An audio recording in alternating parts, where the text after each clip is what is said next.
આજે આપણે સાયકલિંગ દરમિયાન રસ્તામાં એક ફેમિલી હતું જે હરતું ફરતું ફેમિલી કહેવાય કે આ ગાડામાં જ એમનો બધો સામાન અને અહીં જ એમનો ઉતારો જ્યાં રહે એનું ઘર કુદરતની સાથે રહેવાવાળો પરિવાર એટલે સરાણીયા પરિવાર બે બળદ છે એ ત્યાં ચરી રહ્યા છે અને અહીં તે એમનો વિસામો ભાઈ આપનું નામ શું? કનુભાઈ ઢસાના છે અને આ ચરી ચપ્પા સજાવવાનું કામ કરે છે.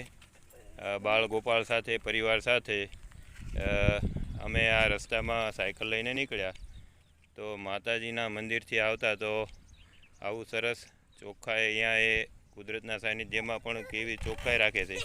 અહીંયા જ જમવાનું બનાવે, અહીંયા જ રોકાવાનું અને આજુબાજુમાં આ જે એનું યંત્ર છે, મશીન છે એ લઈ અને ચરી ચપ્પા સજાવવાનું કામ કરે છે.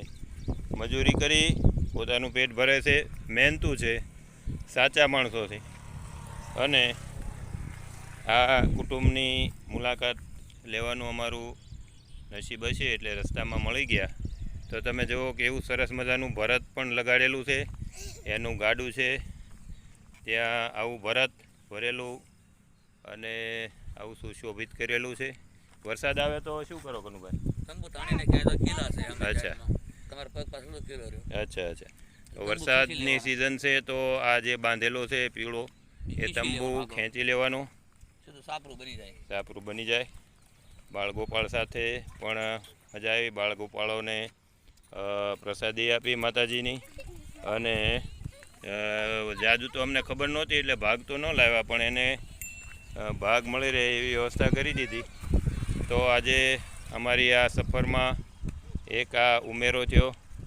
હું ને નીતિનભાઈ બંને અમારી સાયકલના સફરનામામાં આજે આ કનુભાઈના પણ મહેમાન બન્યા અને ખૂબ આનંદ થયો કે આ કુદરત સાથે રહેતું ફેમિલી, રહેતો પરિવાર કેટલા આનંદથી રહેશે, કેટલા હેલ્થ